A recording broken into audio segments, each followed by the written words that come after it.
Baik, selamat pagi, selamat siang, atau selamat sore, atau selamat malam. Kita membahas part 2 dari materi tentang strategi penegakan hukum dalam pengelolaan sumber daya alam. Dan part kedua ini terkait dengan tindak pidana korporasi atau pertanggungjawaban pidana korporasi atau corporate criminal liability. Nah, tujuan pemidanaan terhadap korporasi yang pertama tentunya menimbulkan deterrent effect. Itu penting sekali. Dan yang kedua adalah dalam kaitannya dengan retributive justice. Ya, retributive justice ini is a theory of punishment that when an offender breaks the law, justice requires that they suffer in return. Jadi harus ada balasannya, they suffer in return. And that the response to a crime, jadi respon terhadap kejahatan itu harus proportional terhadap tindakan yang dilakukan. Jadi bukan balas dendam, bukan. Retribution di sini adalah retributive justice. It's not personal, tetapi diarahkan untuk tindakannya yang untuk membuat no pleasure at the suffering of others, seperti itu. Dan ini adalah bagian dari retributive justice, pemindahan terhadap korporasi ini. Kemudian juga penting untuk mendorong transformasi budaya korporasi. Jadi di sini korporasi ini mau tidak mau harus mempunyai strategi agar tidak sampai korporasi itu dikenakan corporate criminal responsibility atau liability. Ini penting ya. Kalau tidak, ya mereka anggap ya as usual gitu ya. Tidak ada semacam sense of urgency untuk menyepakati seluruh board of directors misalnya maupun commissioner untuk menjauhi dari jeratan hukum dengan menggunakan pasal pertanggungjawaban pidana korporasi. Next. Nah, pertanggungjawaban pidana korporasi di Indonesia karena KUHP sebagai induk dari kitab Undang-Undang Hukum Pidana belum mengatur pertanggungjawaban pidana korporasi, maka pengaturannya diatur sendiri-sendiri dalam berbagai peraturan perundang-undangan.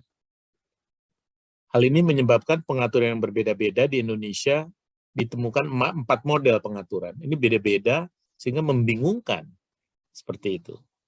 Kalau di Belanda cukup diatur satu pasal di KUHP Belanda. Seperti itu.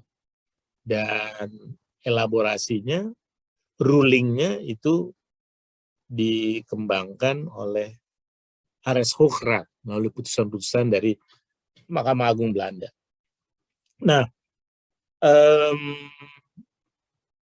model yang pertama adalah pengurus korporasi sebagai pelaku dan pengurus yang bertanggung jawab. Jadi diatur hanya pengurus nih KUHP, pasal 392.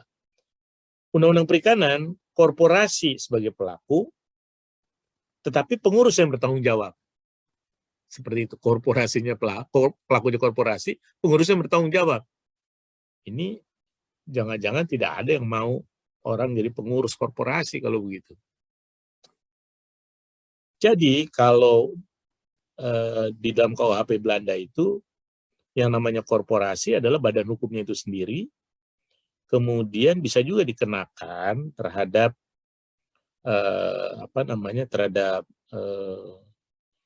istilahnya itu person in control ya. Tetapi persyaratannya pun tidak terlalu mudah pada saat itu. Jadi dua-dua bisa dikenakan. Nah, kalau yang di Undang-Undang Perkebunan, korporasi sebagai pelakunya dan korporasilah yang bertanggung jawab. Nah ini, kalau ini korporasi saja yang bertanggung jawab. Di Undang-Undang Perkebunan. Saya tidak tahu apakah undang-undang perkebunan ini sudah diterapkan atau belum. Kemudian undang-undang PPLH, korporasi sebagai pelaku dan korporasi dan atau pengurus dan atau pengendali kegiatan dan bertanggung jawab. Ini saya kira rada mirip dengan pasal 51 KUHP Belanda ya, seperti itu. Ya. Nah, kita lihat misalnya pasal-pasalnya ya. Kalau dilihat KUHP pasal 392, kemudian pasal 113 Undang-Undang Perkebunan ayat 1 ya, pasal 101 Undang-Undang Perikanan, dan pasal 161 ayat 1 Undang-Undang PPLH. Ya, next, ini sudah next. Ya, next lagi. Nah, kalau kita lihat ya, perbandingan penerapan corporate criminal liability berdasarkan Perma 13 2016 dan hukum Belanda ya. Kalau dalam Perma peraturan Mahkamah Agung yang diterbitkan tahun 2016 disebutkan dalam menjatuhkan pidana terhadap korporasi, hakim dapat menilai kesalahan korporasi antara lain, disebut antara lain. Korporasi dapat memperoleh keuntungan atau manfaat dari tindak pidana tersebut atau tindak pidana tersebut dilakukan untuk kepentingan korporasi. Ini jelas ya bahwa mendapatkan manfaat dan tindak pidana itu dilakukan untuk kepentingan korporasi memang. Jadi menurut saya ini make sense dan mudah dipahami. Menurut saya understandable. Yang B, korporasi membiarkan terjadinya tindak pidana. Jadi dia tahu bahwa tindak pidana itu dilakukan dan dibiarkan oleh korporasi itu sendiri. Korporasi itu kan diwakili oleh board of directors, ada commissioners di situ, ada managers. Kemudian yang ketiga, korporasi tidak melakukan langkah-langkah yang diperlukan untuk melakukan pencegahan, mencegah dampak yang lebih besar, dan memastikan kepatuhan terhadap ketentuan hukum yang berlaku guna menghindari terjadinya tindak pidana. Nah, jadi Perma nomor 13 2016 ini menurut saya jelas ya. Jadi ini semacam memberikan pedoman bagi penegak hukum, apakah itu penyidik maupun penuntut, maupun jaksa penelitinya, dan penuntutnya, penuntut umumnya. Nah, kalau di Belanda berdasarkan penerjemahan dari pasal 51 KUHP yang diterjemahkan oleh dalam Ares Hoogstraat ya, putusan Mahkamah Agung, ini disebut ada 4 hal. Where the case concerns an act or an omission of someone who works for the corporation, whether or not under a formal contract of employment. Ini perbuatan atau omission atau tidak berbuat ya, dari seseorang ya, yang bekerja untuk perusahaan tersebut, regardless atau tidak harus dia under formal contract of employment, yang tidak under formal contract pun bisa kalau lihat nomor 1 ini. Ya. Yang kedua, the conduct concern fits the everyday normal business of the corporation. Jadi kejahatan yang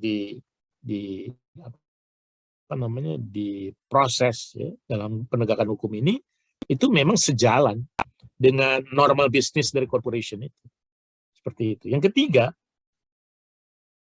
corporation gain profit, mendapatkan manfaat dari kejahatan itu atau tindak pidana yang didakwakan itu.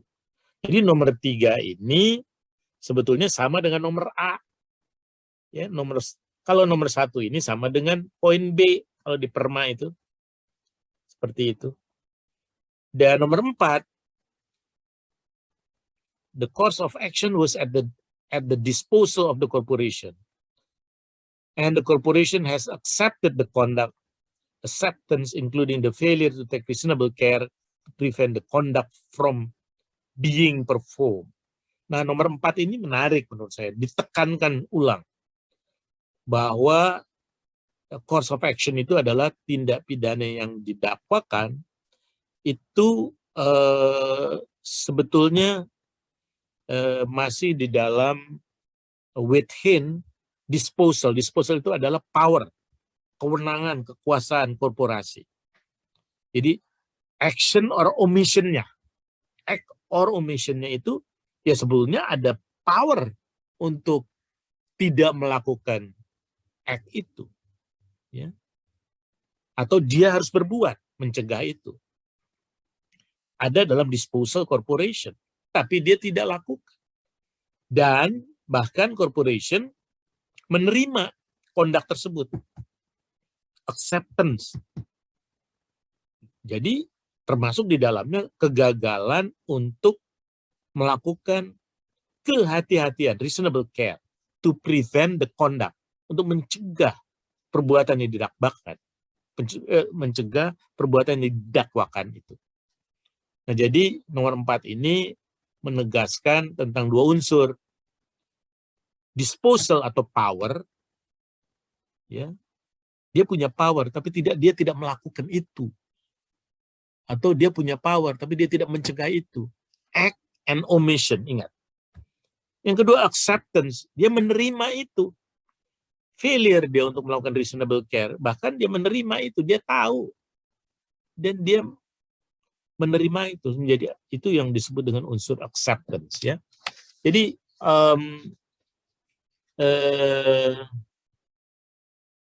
saya kira yang nomor 4 ini bisa dikaitkan dengan yang C berdasarkan Perma 13 2016, ya.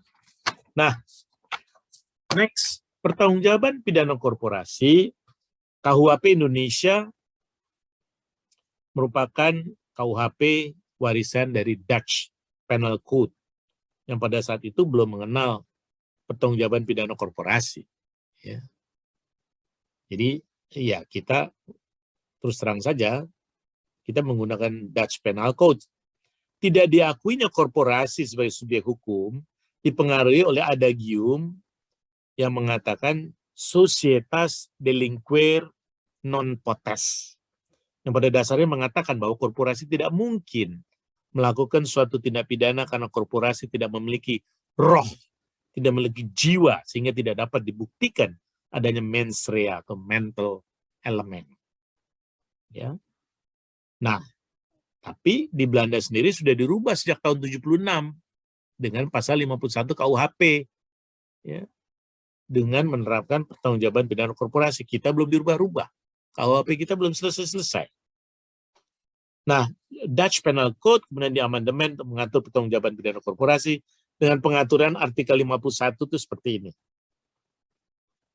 Offenses can be committed, jadi perbuatan dapat dilakukan by natural person atau orang, ya, orang, pelaku fisik nih orang, atau legal person, badan hukum, misalnya korporasi. Yang kedua, artikel 51 ayat 2, if an offense, apabila perbuatan itu dilakukan oleh legal person, ini korporasi, ya, dakwaan can be instituted, dapat dikembangkan, dan punishment juga provided by law can be imposed if applicable on legal person, korporasinya, atau dia yang memerintahkan, memberikan order untuk melakukan perbuatan yang didakwakan, atau dia yang melakukan kontrol terhadap perbuatan terlarang itu. Jadi namanya person in control, seperti itu. Atau dia yang memerintahkan. Nah, seperti itu. Yang ketiga, the person mentions pasal 1 dan 2, apakah itu natural person atau legal person, itu together bisa dihukum. Dua-duanya bisa. Nah, jadi yang ayat 3, for the application of the former subsection, equal status as a legal person applies to a company without legal personality. Jadi company yang tidak berbadan hukum juga bisa. Partnership, firm of ship owners and separate capital sum assembled for a special purpose. Ini bisa dilihat di dalam pasal-pasal Undang-Undang 32 2009 juga. Nah, sayangnya hingga kini KUHP belum diubah sehingga belum mengakui pengaturan semacam itu. Jadi mudah-mudahan KUHP ini harus dilihat kembali dan harus dipastikan bahwa pasal-pasal pertanggungjawaban pidana korporasi ini paling tidak seperti pasal 51. Lebih baik lagi, lebih detail. Artinya kita lebih punya waktu sekarang mempelajari Ares Kokrat yang menjabarkan pasal 51. Nah, jadi saya kira penting ya di situ ya. Penting sekali kita membuat rumusan yang lebih sempurna dari pasal 51 KUHP Belanda. Nah, ini perma saya kira saya sudah tidak perlu menjelaskan lagi ya. Ini dalam menjatuhkan pasal 4 ayat 2-nya, perma nomor 13, dalam menjatuhkan pidana terhadap korporasi, hakim dapat menilai kesalahan korporasi antara lain, korporasi dapat memperoleh keuntungan atau manfaat dari tindak pidana tersebut, korporasi membiarkan terjadinya tindak pidana, korporasi tidak melakukan langkah-langkah yang diperlukan untuk melakukan pencegahan, mencegah dampak yang lebih besar, dan memastikan kepatuhan terhadap ketentuan hukum yang berlaku guna menghindari terjadinya tindak pidana. Jadi menganut teori pertanggungjawaban korporasi seperti yang di Belanda. Jadi kurang lebih ya, pasal 4 ayat 2 ini menganut itu tadi dua unsur. Disposal, atau kata lain dari disposal itu power dan acceptance. Ya, seperti itu. Nah, sekarang peraturan Jaksa Agung, kita lihat. Nomor 28 tahun 2014, saya ingat sekali ini yang memimpin untuk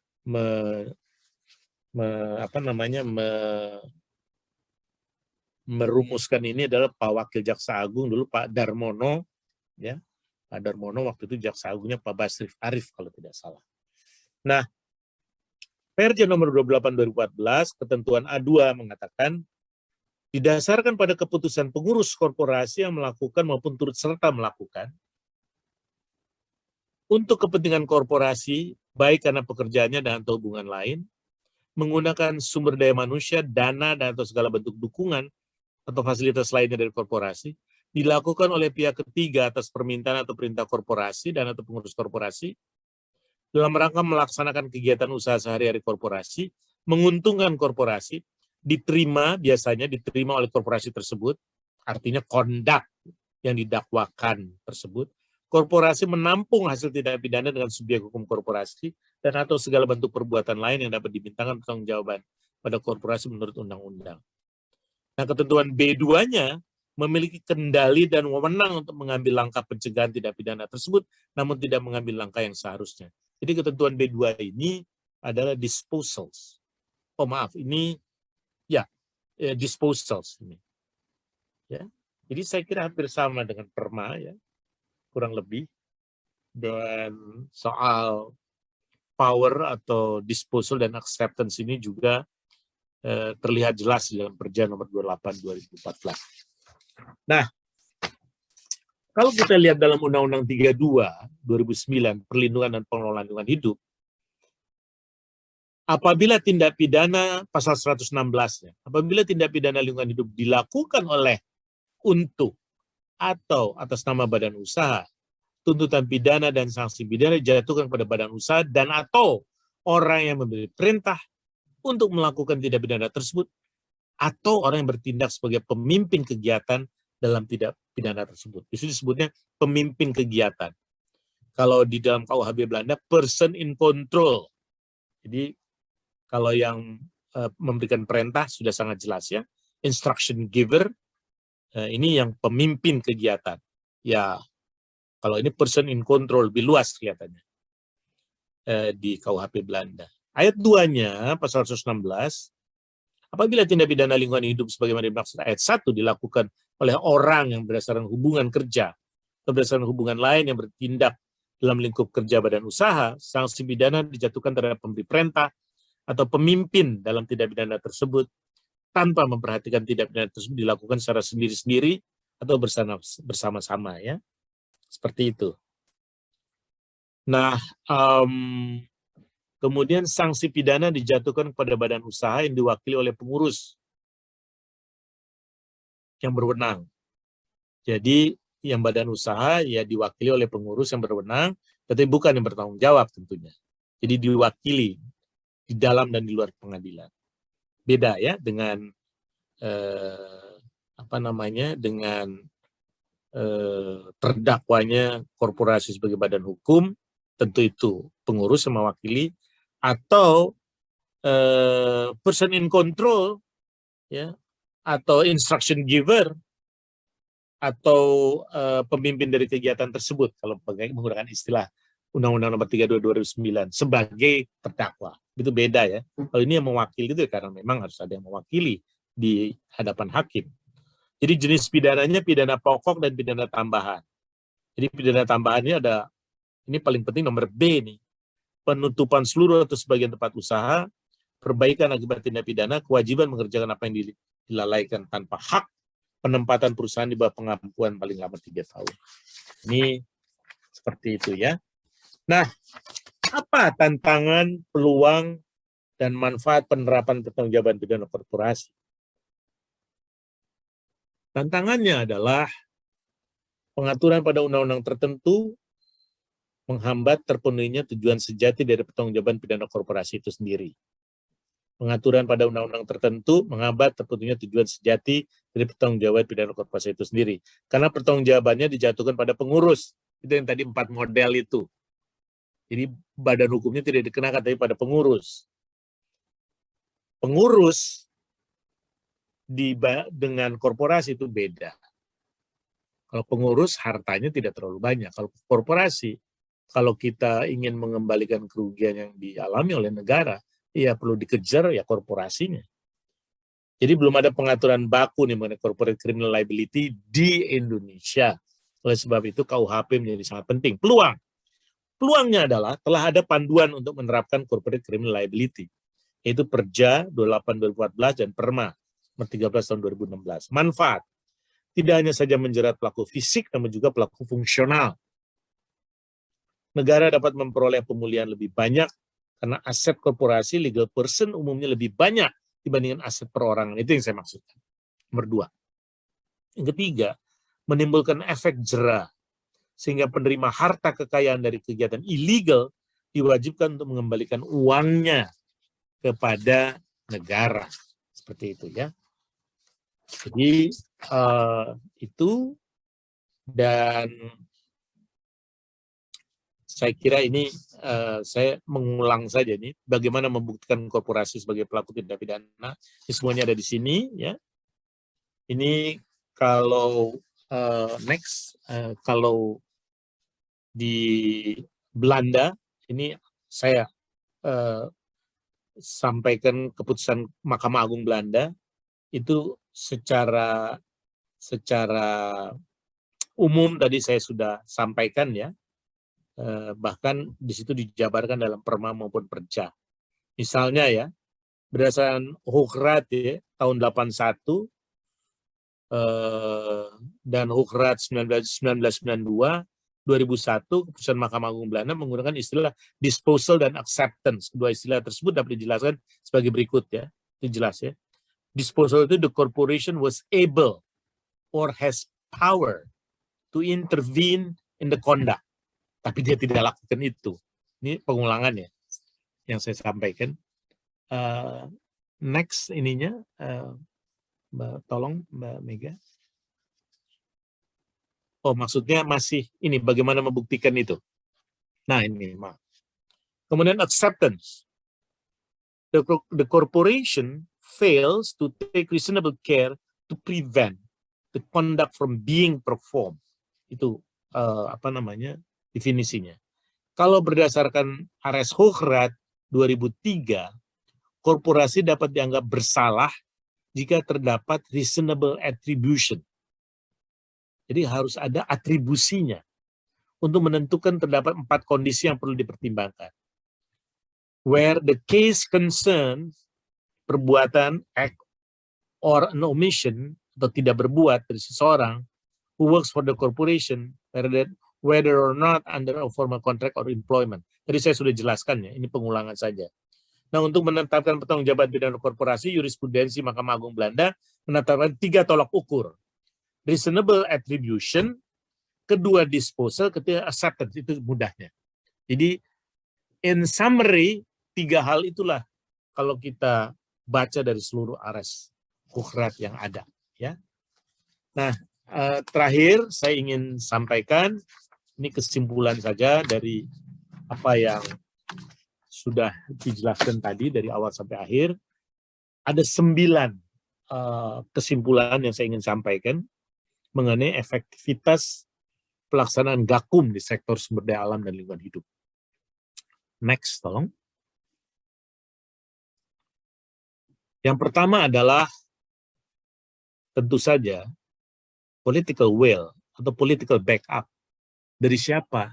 Dari presiden sebagai pimpinan atau kepala pemerintahan, sebagai kepala negara di sini. Kenapa sih perlu political will, strong political will dan political backup? Mengingat tidak sedikit posisi politik pelaku pelanggaran lingkungan hidup itu sangat kuat. Pencemaran, perusakan lingkungan, pemilik HPH, HTI, pemilik sawit, pemilik tambang, itu tidak jarang. Tidak sedikit posisi politik pelaku pelanggaran sangat kuat.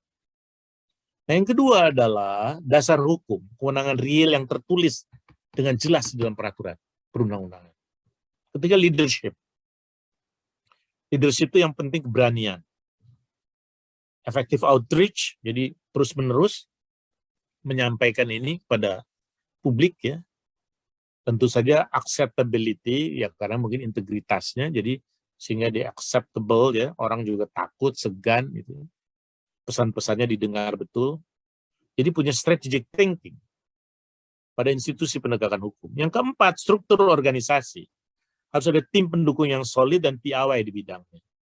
Jadi tidak mungkin penegakan hukum ini itu tidak didukung oleh tim pendukung yang solid dan piawai di bidangnya. Yang kelima, nah ini kalau kita mau mengembangkan satgas atau tim apapun ya yang di tingkat atas untuk melakukan memudahkan koordinasi, itu harus dilibatkan external relevant agencies di dalam struktur. Jadi seperti Satgas 115 di dalam struktur itu posisi-posisi kunci ada pada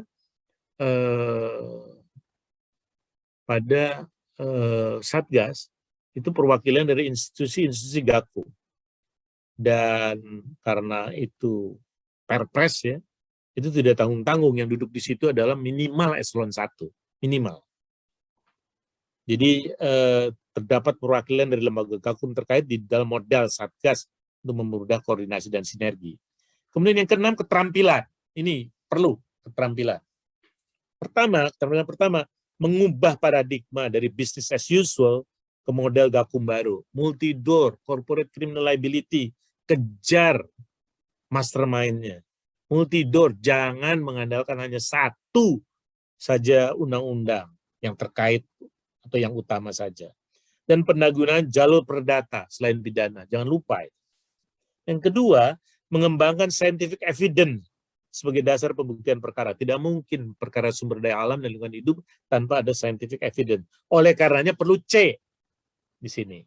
Memaksimalkan dukungan para pakar yang memiliki kredibilitas keilmuan terkait sebagai tempat bertanya dan sumber pool of expert yang dibutuhkan dalam proses Gakum, dalam criminal justice system, sebagai saksi ahli misalnya. Ketujuh, kuatnya jaringan dan kapasitas melaksanakan kerjasama internasional. Pengalaman kami di Satgas 115 sangat kuat jaringan kerjasama internasionalnya, sehingga kita banyak dibantu oleh negara-negara sahabat, terutama terkait dengan transnational crime atau transnational organized crime. Ketersediaan anggaran yang memadai. Integritas dan antusiasme aparat penegak hukum mengembangkan dan menerapkan Code of Ethics, Code of Conduct. Jadi integritas dan antusiasme para penegak hukum. Oleh sebab itu perlu ada Code of Ethics dan Code of Conduct. Jadi saya kira itu yang kami bisa sampaikan, dan dengan senang hati nanti kalau ada pertanyaan-pertanyaan yang sifatnya kritis kami coba jawab. Kalau tidak menjawab, kami akan coba sampaikan beberapa sumber-sumber bacaan, mungkin beberapa orang-orang yang lebih tepat untuk menjawab pertanyaan-pertanyaan saudara-saudara. Terima kasih. Wassalamualaikum warahmatullahi wabarakatuh.